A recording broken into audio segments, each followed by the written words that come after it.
I'm curious, when you bring in a guy like Devonta Freeman, first impressions of him in practice yesterday, and you guys kind of go from having a bell cow back in Saquon to now a committee, and you guys ran a lot of committee backfields in New England. What are some advantages to that sort of a situation? I think you just use whatever you have on your roster. Whether it's, a guy like Saquon, we still have Dion Lewis, who we rely heavily on, and Wayne Gallman rely heavily on. Obviously, Saquon's situation, we all feel for him. He's going to work his butt off to get back here as fast as possible. We're happy to have Devonta. The thing I see with him is he's a ball guy. You can tell this guy's got a lot of passion for the game. He's got a lot of experience. He plays hard. He practiced hard. I was very impressed yesterday out of practice with the fire he practiced with, the attention to detail, how fast he picked up on a lot of our systems. He's an experienced guy, but sometimes experience in other systems always translate over into knowing the alphabet of what you're doing. But he really did a good job of understanding what we're doing in practice and being able to get in the huddle, break the huddle, know what to do, and do it very effectively. So it was very encouraging on day one. Thanks. Levy? Yeah, I'm wondering, we hear so much about next man up. I'm wondering if you say anything to Wayne Gallman when you sign Freeman about why he doesn't get that same, chance to be the bell cow first. And then also, I think I've heard you say in the past that your running backs need to be productive pass catchers. That's an area that seems to have held Wayne back a little bit. Where is he in that regard? Yeah, I think Wayne does a good job for us in the pass game. So does Dion, and Devonta will help there as well. Obviously, when you have any kind of injury on the roster, it's just natural that you're going to look to go ahead and fill that spot, all right, for need of the team. So we don't feel any need to, explain to every player, because within every game plan, every player has a role. Anybody coming in doesn't replace somebody else who's already here. They just add to our team. And there's different strengths every player brings in. We're going to have to work to make sure we play to every player's individual strengths. But we're relying on all three of those backs very heavily, along with Elijah Penny, along with the guys we have on the practice squad as well. So, all three of them have to play an integral part of us having success. We got to get Devonta caught up on our system. He's done a good job of that so far. Wayne had a good day of practice for us. He had a good training camp for us as well. And Dion's been a steady player for us. He's a tough dude. He's got a lot of vet experience, and he's a great teammate. Tom Cadavet. Hey, Joe. How you doing? Good, Tom. The question about backfield by committee, if some guy comes out and is ripping off yards, does he become the guy? He may be the guy for that moment. Maybe he's the guy for that game plan, the way things are working and clicking. But I'd say within every specific game plan, we're going to always look to use all the players we have at the game and make sure we have enough combinations to go ahead and create advantages for ourselves. With Logan Ryan, I know when you signed him, obviously you're very familiar with him. You know what he brought to the table. You're sitting here in week 3 and you're selling the message about no white flag yesterday that I heard you. When a guy who has gone through what he's gone through, Logan, in different places and won, how much more weight does his voice carry in that locker room with the guys and to buying into what you're still trying to sell now, week 3? Yeah, I think it's important for players to learn from each other's experiences. It doesn't have to be someone who specifically went through a system with me or someone from the same tree as me. I think it's just important that people learn from, their own experiences, but also, share in each other's experiences. Look, it's a long season, okay? We got a long way to go. It doesn't matter what the record is. There's a lot of improvement that has to be made across the board. Logan's definitely a respected guy in our locker room because of how he works, by how he prepares himself, by how he holds himself. The benefit of having Logan here more than anything else is he's a really good player for us. That's number one benefit. Number two, he's a really good teammate, and he's helped with the communication on the back end. He's really helped bring along a lot of guys with him because he's just that kind of a veteran player, and he's done a really good job, all right, in preparing himself and making sure we prepare as a group and as a unit, and that's really benefited the team.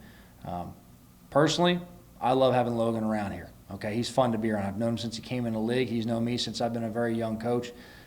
We kind of grew up in a lot of ways together, figuring things out and certain things, working on special teams at some point. But Logan's a guy that's great to have on the practice field. He's great to have in the games. He's gone through a tremendous amount of adversity. He's come out on both ends at different times. This is a guy that, his experiences in Tennessee with going into a new program with Mike, and putting together, a program that took a little bit of time to get rolling, but eventually it paid off, and they're still moving in the right direction right now. What he went through maybe New England through different phases of his career there, he's got a lot of experience to lean on and share with the other teammates, but really all that's truly relevant for this team is what we do here. We can learn from the experiences in the past. We have to learn from what happened in the last 2 games, but we have to take those experiences, learn from them, and move forward and make them beneficial going forward for our team. Thanks, Joe. Thanks, Art. Zach. Hey Joe, Isaac Yiadom was obviously in a difficult position coming over. You know, he had been practicing in a completely different defense on a different team, and then he got sent to you right before the season started. I'm curious, like, how you've seen him handle that. I know his playing time has increased, and is he a guy that you knew anything about before you guys brought him in?